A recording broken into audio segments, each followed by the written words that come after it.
What do you need to let go of? What are you wishing for? Every year in the ancient city of Chiang Mai, among the mountains of northern Thailand, millions of people release their fears, regrets, and pain of the last year and make wishes for the new one. Under the bright full moon in November, two beautiful festivals coincide, Peng and Loy Krathong. Hello from beautiful Chiang Mai. We're here for a once-in-a-year celebration, two amazing festivals. You might have seen photos of this gorgeous festival all over the internet, or if you've ever seen the movie Tangled where they're lifting up the lanterns. This festival is what that's based off of. There's actually two going on. One is where you release beautiful banana leaves and flowers into the water, and one where you release lanterns into the air. So once I went to Thailand, I realized my time here coincided with this festival, and I got so excited because I've seen images and vlogs of this festival for so many years. I've been so excited to come check it out myself. It is a little bit different this year though. The lanterns in the center of Chiang Mai have been banned ever since 2022 because of safety, which makes a lot of sense. But I think there are some places where you can let them off in this city. So I'm still hoping that I can let off my lantern. And actually figuring out the details of this festival is proving really difficult. Nothing is super easy to kind of figure out, but I think I've sort of got it down. There are some paid festivals you can go to outside of the city. It's about $150 and up, so it's not super cheap, and it's not, from what I understand, super authentic either. This is mostly like a tourist price and tourist thing. It looks amazing though. That's where you'll have the big mass release of lanterns, which you used to be able to do in the city, but not anymore. So you could opt for that, or you could get the more local, authentic feel by coming to downtown Chiang Mai and seeing what all the locals are actually doing. By the way, hi, I'm Morgan. I'm traveling the world solo and taking you along with me, showing you that travel is for everybody. Don't forget to subscribe, and let's go to the festival already.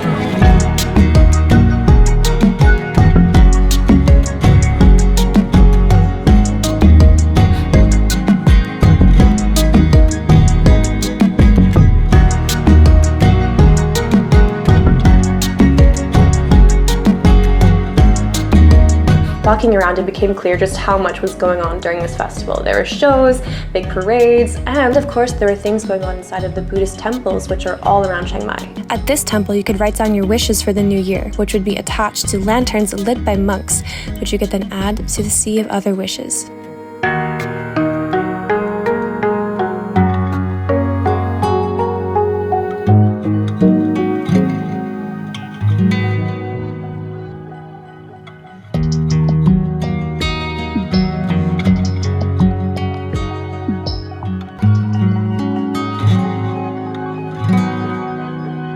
Keep in mind this festival is busy. Get here early, the traffic is insane, and foot traffic. It's really hard to move around.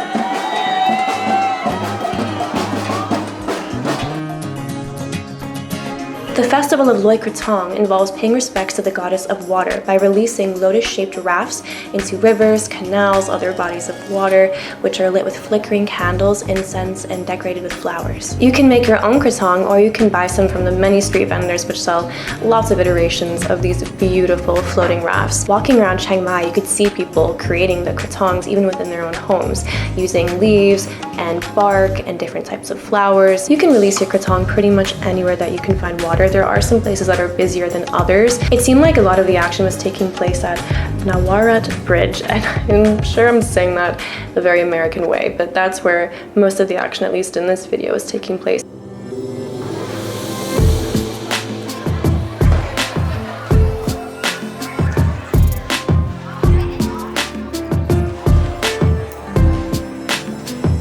And that's also where people were releasing sky lanterns. Once I saw the first sky lantern go into the air, I was immediately awestruck just by one. I couldn't believe this was actually happening, because I told you I'd read that it wasn't gonna happen. So I was never sure this whole night if I'd even see anything. So I started to get kind of panicky because I wanted to get my hand on one of those lanterns and release it. And I didn't know how long this is gonna go on for. I kept having this feeling the whole night that I was about to miss things.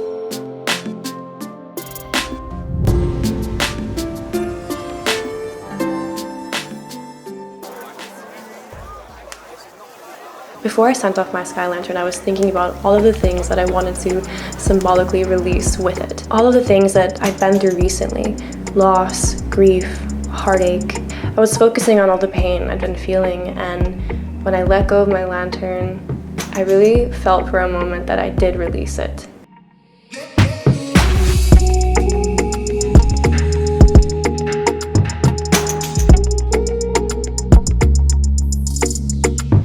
My lantern floated up with thousands of others dotting the sky like stars. And I got to thinking about all of the things that everyone else around me was releasing and all of the wishes that they were making simultaneously. A lot of people actually write wishes onto their sky lanterns, and when they're letting it go, they're, casting that wish for the next year. While you don't need festivals to mark a transition in your life, to make wishes, to let go of things, there is something extremely cathartic about being among thousands of other people, releasing anxieties into the air and wishing for good fortune. And there was such a palpable, fantastic, happy energy. It was just beautiful. That is the best word I can think to describe this. I just released my own lantern. Everyone's letting them off here on the bridge right outside of old Chiang Mai. Maybe it's not technically legal, but everyone's doing it anyway, and it is breathtaking. This is out of a movie. It's actually way more beautiful than I even expected it to be. And the whole point of this festival is it's the new year, so you're letting go of all of the past things you want to let go of from the previous year, and I definitely did that as I let go. It's a beautiful experience, and I'm so happy that there's still the lantern let off here in Old Chiang Mai, because everyone's here, there's fireworks, all sorts of festivals happening. This is an insane experience.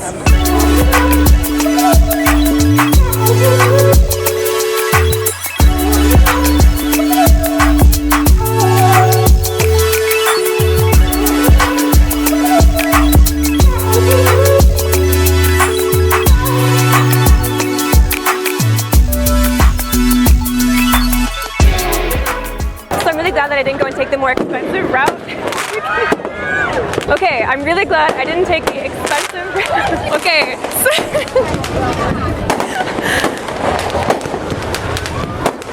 never mind. As I was trying to say, there are different events around Chiang Mai during this night where you can pay for tickets to go and have a mass release of lanterns. Personally, I'm not that interested in flying halfway across the world to enjoy one of the most significant cultural events in a different country just to go to an exorbitantly priced ticketed event outside of the actual city where it has historically taken place, to go to an influencer-fueled iteration that's marketed towards and meant for tourists. But no hate, that's just my opinion. Walking away from the thick of the festival, it's still so beautiful from every area of the city. I'm walking through these random roads, and there's beautiful temples, and even just the industrial side of a city with those beautiful floating lanterns up above. It's so magical. And also, this is a full moon festival, and the moon is super bright tonight, and you see all the lanterns flying by the moon. It's so, so magical, and I'm kind of convinced that I am actually Sailor Moon, and this is my magical— don't laugh.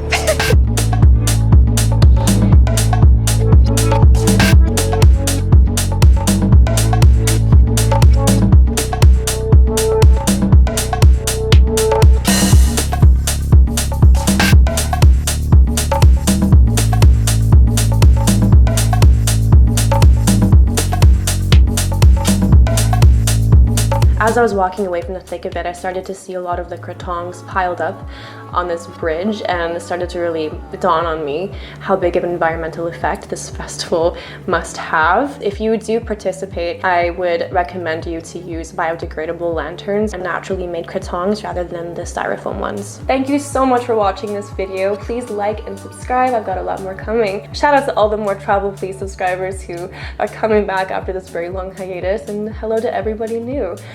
If anyone's watching this, thank you and bye. Are you sure it's gonna be okay?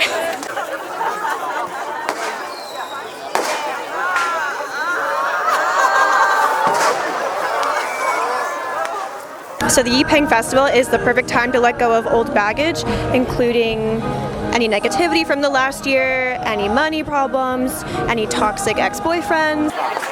I don't know, I'm just smiling and walking around.